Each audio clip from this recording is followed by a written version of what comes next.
depuis janvier 2019, seule l'évolution de la carte des formations professionnelles sous statut scolaire est concernée ici, comme ça a été rappelé par notre collègue. Pour autant, je crois qu'il nous paraît dommageable de ne pas pouvoir avoir accès à la carte concernant les formations en alternance, de façon à avoir une vision d'ensemble de l'offre de formation qui existe sur le territoire. Et c'est un élément absolument important, encore plus, je crois, dans la crise qui se développe aujourd'hui et dans laquelle les jeunes sont au premier plan en ce qui concerne les conséquences.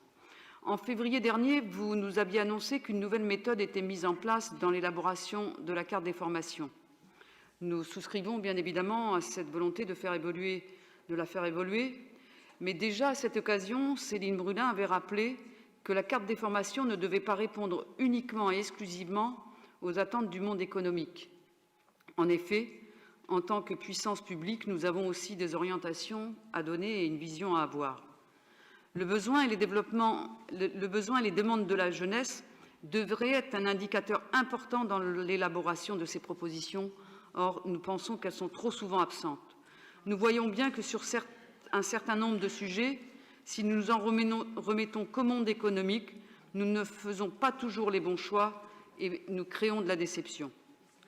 Le rapport fait état d'un nouvel appel à projets qui sera soumis aux établissements à l'automne 2020 pour envisager des solutions aux enjeux identifiés dans le cadre d'une programmation de l'offre de formation sur 3 ans, avec une mise en œuvre à compter de la rentrée 2022, comme Bertrand Deniau nous l'a dit tout à l'heure.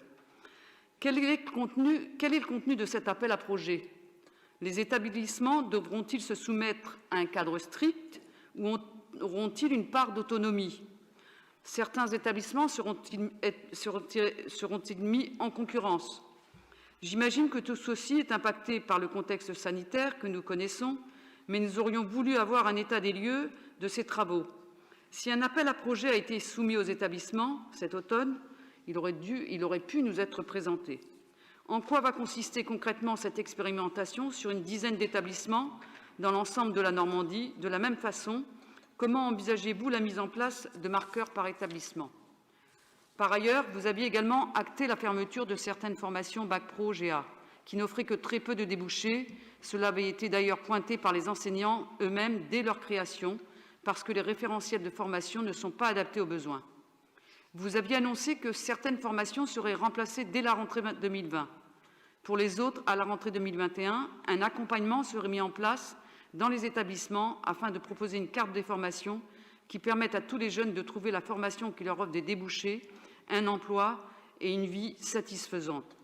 Nous constatons sur le terrain que cette annonce a du mal quand même à se frayer un chemin. Nous voterons pour cette délibération car elle acte des ouvertures de formation dont nous savons qu'elles sont utiles aux élèves. Mais nous alertons 233 ouvertures pour 612 fermetures en février et 60 ouvertures aujourd'hui, pas forcément dans les lycées, qui ont vu leur formation fermée en septembre. C'est un nombre important de places qui ne sont toujours pas composées pour répondre aux besoins des jeunes dans les lycées et les territoires. Merci, Monsieur le Président.